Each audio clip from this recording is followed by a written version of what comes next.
c'est une bonne précision parce que ça m'amène à la question suivante. Oui. Vous faites évoluer vos personnages et ce qui est...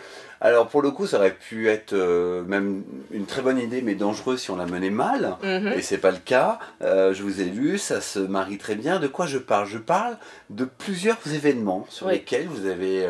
qui ont réellement eu lieu et dans lesquels vous avez placé vos personnages. Donc on est dans les années 80. Après on a une tempête qui arrive. On a l'histoire de Monica Lewinsky.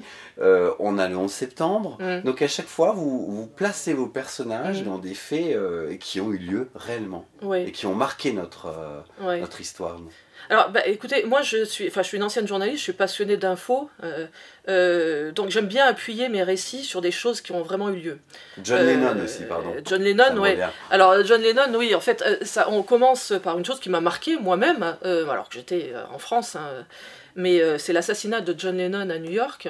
Donc on est en 1980 et c'est le début en fait de mon histoire avec mes deux héroïnes, deux héros aussi qui vont venir, deux garçons qui vont venir se rajouter. Moi ce que je voulais faire, oui, c'était 4 photos en fait, 4 photos de leur vie, que ce soit pas linéaire comme ça, c'est-à-dire que on a l'assassinat de John Lennon, donc qui va provoquer, à chaque fois ça va avoir en fait ça va provoquer des choses chez elle, quoi. On a l'ouragan Bob qui est arrivé 8 ans plus tard, et on a ensuite l'affaire Clinton-Lewinsky, donc c'est encore des années plus tard, et donc ça permet d'aborder le sujet de l'adultère, de la trahison, voilà, etc. Et on va finir évidemment sur le 11 septembre, et qui est un événement que j'ai essayé de retranscrire le plus, avec autant d'amour et de dignité possible. Voilà, sans vouloir être indécente. J'y étais pas, donc je peux pas. Mais voilà, j'ai voulu en parler, vraiment, c'est un hommage. Alors justement, c'est un hommage à ces 4 événements. Ouais. Mais c'est intéressant parce que vous mettez des personnages ordinaires qui nous ressemblent. Et effectivement, toute cette actualité, ces histoires fortes qui nous perturbent collectivement. Et j'ai bien aimé le choc entre le collectif et leur vie individuelle, personnelle. Oui, mais je pense que réellement, on est, surtout maintenant, dans une société qui est surinformée. Encore plus. Voilà, on est touché par des tas d'événements qui arrivent, et puis on a vu ce qui se passait ces dernières années. Et je pense que foncièrement, ça a profondément déjà à voir avec nous en tant que personne, et ça a une profonde influence dans notre comportement. Voilà. C'est ce qu'on sent chez vos personnages, et c'est ce que vous pensez finalement en tant que romancière. C'est le message que vous donnez dans votre roman. C'est que tous ces événements, ça fait partie de notre construction, ça nous change, ça nous modifie, ça nous fait voir les choses autrement. Absolument. Ah oui, non, mais j'en suis persuadée.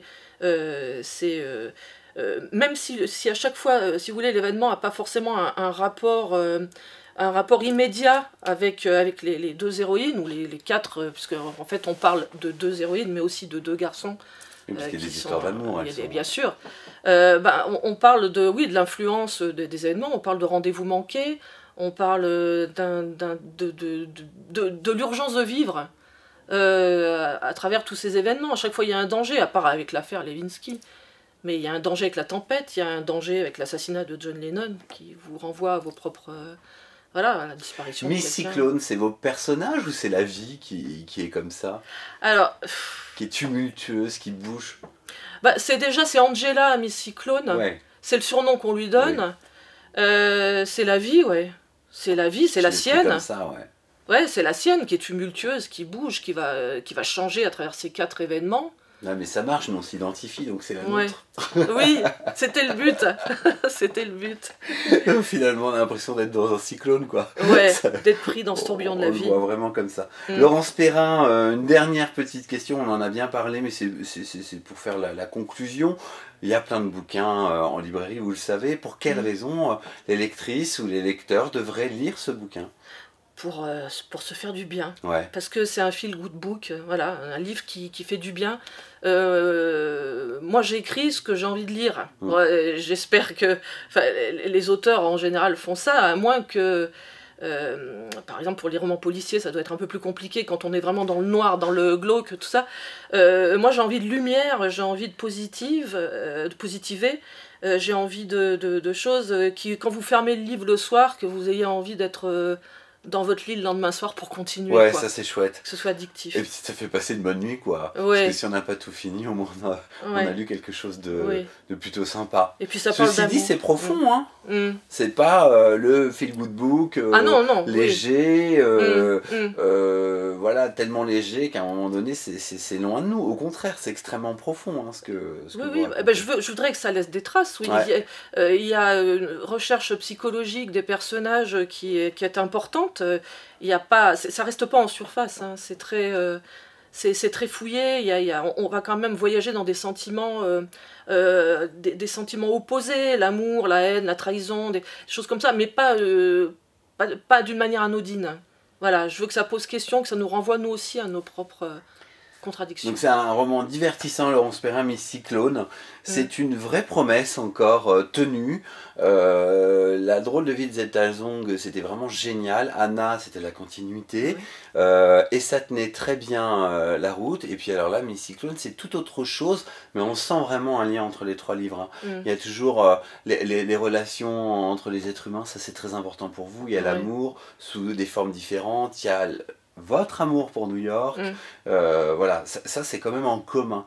Vous préparez un 4e livre? Ah oui, bien sûr, j'arrête plus. oui, là je prépare un 4e livre, je suis déjà bien avancée. Je ne sais pas si je peux vous en dire plus, mais ce ne sera pas du tout la même époque, pas le même endroit. Du moins dans sa première partie. Mais j'aime expérimenter, j'aime voyager dans des époques différentes. Il faut aussi que moi, quand j'écris un roman, qu'à moi aussi ça m'apprenne quelque chose. Donc j'aime beaucoup faire des recherches, j'aime beaucoup me pencher sur la vie des gens à différentes époques. Et là oui, ça sera une autre époque. Donc, bon, affaire à suivre. Pour l'instant, on va savourer Miss Cyclone chez Kalman Levy.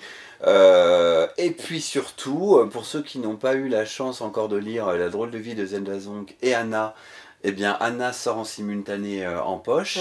Et Zelda Zong est chez Pocket également en poche, donc on leur conseille d'acheter les deux et de dévorer tout ça pour le printemps et cet été. Un grand merci Laurence. Je vous en prie.